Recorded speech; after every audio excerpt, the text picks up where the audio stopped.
दोस्तों, स्वागत है आपका मेरे चैनल में। आज हम बात कर रहे हैं 6 अक्टूबर 2025 का करंट अफेयर। इसमें हम जानेंगे देश विदेश की महत्वपूर्ण खबरें यूपीएससी और अन्य परीक्षाओं के लिए बेहद ज़रूरी हैं। तो चलिए शुरू करते हैं। नेशनल न्यूज़ से शुरू करते हैं। राष्ट्रीय समाचार। कटक में हिंसा और कर्फ्यू लागू। ओडिशा के कटक में धार्मिक जुलूस के दौरान सांप्रदायिक झड़पें हुई। प्रशासन ने 36 घंटे का कर्फ्यू लगाया और इंटरनेट सेवाएं बंद कर दी। तो यहाँ से हमारे जो यूपीएससी की पॉइंट ऑफ व्यू से हम देखें तो यह घटना कानून व्यवस्था बनाम अभिव्यक्ति की स्वतंत्रता का उदाहरण है। आर्टिकल 19 के तहत इंटरनेट बंदी की संवैधानिक वैधता पर सवाल। सार्वजनिक व्यवस्था राज्य सूची का विषय 7वीं अनुसूची से रिलेटेड है। इस पर आप देख सकते हैं कि आर्टिकल 19 क्या है और ये एक संवैधानिक वैधता पर सवाल है। तो ये हमारा यूपीएससी से दृष्टिकोण था। दूसरा नेशनल न्यूज़ की बात करें तो आरबीआई का नया चेक क्लियरेंस सिस्टम शुरू हुआ है। आरबीआई ने नई ऑटोमेटेड क्लियरेंस प्रणाली शुरू की है। अब चेक कुछ ही घंटों में क्लियर होंगे। पहले 1-2 दिन लगते थे। आपको पता है, जब भी आप कोई बैंक में चेक लगाते थे, आपका अकाउंट यदि आईसीआईसीआई बैंक में होता था, चेक यदि पंजाब नेशनल बैंक का होता था, तो इसमें कम से कम 2-3 दिन का समय लग जाता था। लेकिन अब ये मतलब ऑटोमेटिक क्लियरेंस यानी कि कुछ ही मिनट, कुछ ही घंटों या कुछ ही में कहें तो ये उसी दिन क्लियर होने वाली चीज़ें हैं। तो ये अच्छा कदम है आरबीआई के दौरान। तो डिजिटल बैंकिंग और ई गवर्नेंस को बढ़ावा है इससे। वित्तीय समावेश, फाइनेंशियल इंक्लूजन को बड़ा कदम है। तो ये आज ही से ये बदलाव देखने को मिला है। इससे काफ़ी लोगों को फ़ायदा मिलेगा। कभी कभी क्या होता है, हमारे पास कोई हमें चेक देता है, फिर उस पैसे की ज़रूरत हमें आज की डेट में होती है, लेकिन चेक देने के बाद क्या होता है, वो 2-3 दिन उसमें लग जाते हैं, तो फिर वो थोड़ा सा दिक्कत का सब्जेक्ट हो जाता है। तो ये आरबीआई की बहुत अच्छी पहल है। अब इंटरनेशनल न्यूज़ की बात करें। भारत चीन के बीच 5 साल बाद उड़ानें फिर से शुरू हुई। कोविड के बाद भारत और चीन के बीच उड़ानें बंद थी, लेकिन अब से फिर से शुरू हो गई हैं। 2020 से दोनों देशों के बीच हवाई सेवाएं बंद थी। अब भारत और चीन के बीच प्रत्यक्ष उड़ानें फिर से शुरू की जा रही हैं। दोनों देशों ने पीपल टू पीपल संपर्क और व्यापारिक यात्राओं को बढ़ावा देने का निर्णय लिया है। यह कदम कूटनीतिक रूप से सामान्यीकरण, नॉर्मलाइजेशन की दिशा में महत्वपूर्ण माना जा रहा है। यदि यूपीएससी के पॉइंट ऑफ व्यू से देखें तो भारत चीन संबंध का हिस्सा है ये। GS paper 2 India and it's neighbourhood relation के बारे में यहाँ पर आप चीज़ें देख सकते हैं कि क्या है भारत चीन के बीच संबंध, इंटरनेशनल रिलेशन के बारे में है। यदि हम पॉलिटी एंड गवर्नेंस की बात करें तो 130वां संविधान संशोधन विधेयक 2025, इस नए बिल के अनुसार यदि कोई मंत्री या मुख्यमंत्री 30 दिनों से अधिक हिरासत में रहता है और उसके अपराध की सज़ा 5 वर्ष या उससे अधिक हो सकती है तो अपने पद से स्वतः हट जाएगा। बीच में ही ये आपने देखा होगा, अमित शाह जी जो गृह मंत्री थे, उन्होंने इस बात को लेके लोकसभा वगैरह में ये चर्चा रखी थी कि मतलब अब ऐसा होगा जैसे कोई मुख्यमंत्री वगैरह, बीच में आपने देखा था अरविंद केजरीवाल जी दिल्ली के मुख्यमंत्री रहते हुए जेल चले गए थे, तो वहाँ से भी वो मुख्यमंत्री थे मतलब।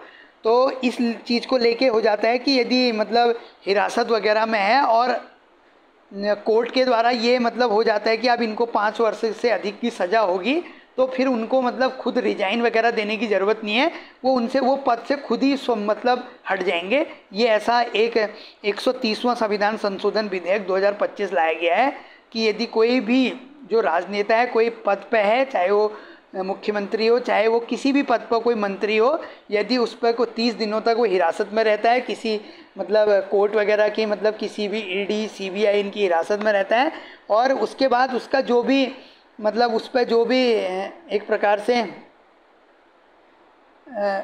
मुकदमा वगैरह जो भी पंजीकृत है और वो पुष्टि हो जाती है कि इसने ये चीज़ करी है या ये चीज़ मतलब जो भी चीज़ को लेके उसको हिरासत में लिया, उसकी पुष्टि हो जाती है और कोर्ट उसको 5 साल से अधिक की सज़ा वगैरह सुना देती है, तो उस पद से वो स्वतः हट जाएगा। इसका उद्देश्य राजनीति में साफ सुथरा प्रशासन लाना। इस बिल से इसकी अकाउंटेबिलिटी और ट्रांसपेरेंसी को मजबूती मिलेगी।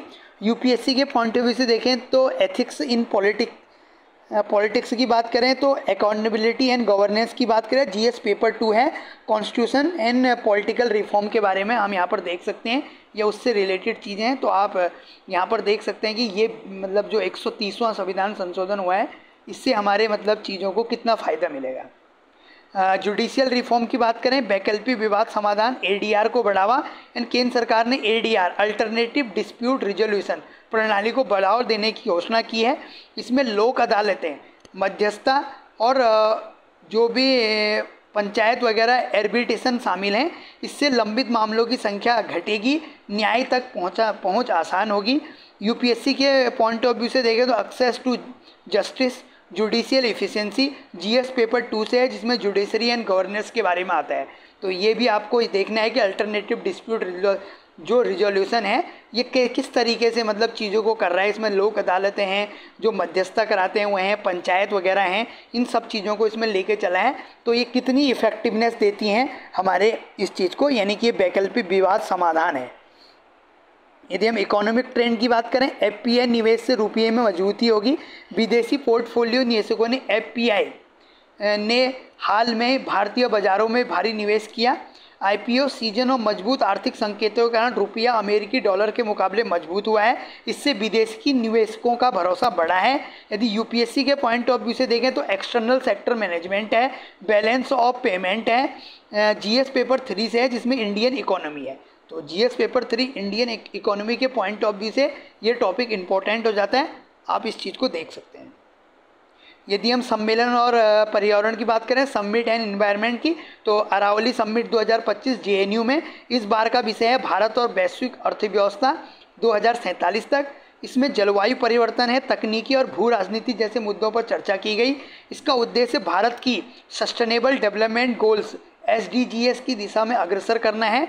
यूपीएससी के पॉइंट ऑफ व्यू से देखें तो environment and sustainable development India and 2047 का विजन है। जीएस पेपर 3 से रिलेटेड है, इन्वायरमेंट एंड इंटरनेशनल रिलेशन से रिलेटेड ये चीज़ें हैं। तो आपको देखना है अरावली समिट 2025, तो इसका विषय क्या है, भारत और वैश्विक व्यवस्था 2047 तक। इसमें जलवायु परिवर्तन है, तकनीकी है एंड भू राजनीतिक मुद्दों पर चर्चा की गई।